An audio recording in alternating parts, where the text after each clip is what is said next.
Avant, on avait plus de dialogue que maintenant, on va nous dire bah, allez-y, verbalisez-moi, quoi. Allez-y, on ne discute pas. Et puis on le voit sur nos missions. On a beaucoup plus d'outrages à agents, de coups et blessures, de menaces de mort qu'on n'a pas connues.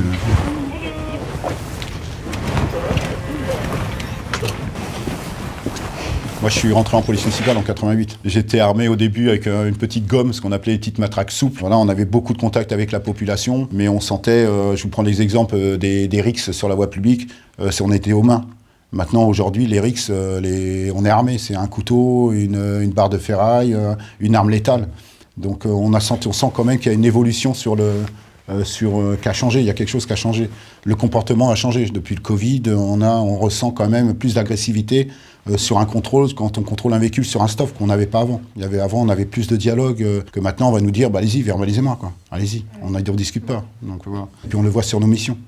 On a beaucoup plus d'outrages à agents, de coups et blessures, de menaces de mort qu'on n'a pas connues. Quand on part sur une intervention, je vous donne un exemple, c'est déjà arrivé sur certains secteurs, où un braquage à main armée, et puis la personne franchit le feu rouge devant votre véhicule de police municipale. Vous allez faire votre travail d'interpeller le véhicule parce qu'il a franchi le feu rouge. Et là, on se rend compte que les individus sont armés dans le véhicule, et ça peut être partout. Le danger, il est partout, sur n'importe quelle commune. On est quand même des cibles maintenant, des cibles importantes, et on est visé comme la police nationale ou la gendarmerie. Pour nous, tous les agents en tenue doivent être armés, ça devrait être une obligation. Quand on a contact avec nos collègues sur d'autres communes qui sont intéressés pour venir sur Orgeval, à l'époque on n'était pas armés, ils me demandaient, la première question c'est est-ce que vous êtes armés à Orgeval?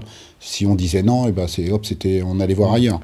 Ça a été un gros sujet, Alors bon, il y a certains agents qui étaient équipés de tonfa, matraques télescopiques et de bombes lacrymogènes. Après, ça a joué sur nos missions du coup, parce qu'il y a eu certaines missions où on refusait d'intervenir parce qu'on n'avait pas d'armes à la ceinture. Donc on appelait soit la gendarmerie ou des effectifs disponibles pour faire l'intervention. On est souvent les premiers sur les lieux, donc il faut qu'on puisse répondre face à la personne qu'on va avoir, face à quelqu'un d'agressif, quelqu'un d'armé. On ne peut pas attendre forcément les renforts de la gendarmerie nationale en fait. Donc une matraque télescopique qui se déplie en fait. Voilà. Donc, ce mouvement-là, je ne vais pas le faire. Mais... Et là maintenant vous avez l'arme létale, donc on ne va pas vous la sortir, mais vous avez une arme létale qui est là sur nous. Nous portons le Glock 17 avec pistolet semi-automatique. Voilà, pistolet.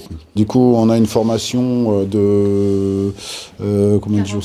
7 jours, 45 voilà. heures. On a un certain nombre de cartouches à tirer. Et après, on doit avoir deux tirs obligatoires. Dans l'année. Plus le suivi psychologique. Voilà, ouais. Oui. Plus médecin agréé, préfecture. Ça les rassure de voir des policiers aussi municipaux? Ah bah oui, bien sûr que ça les rassure. Et puis il y avait une demande qui était faite quand même de certains. Il y a certaines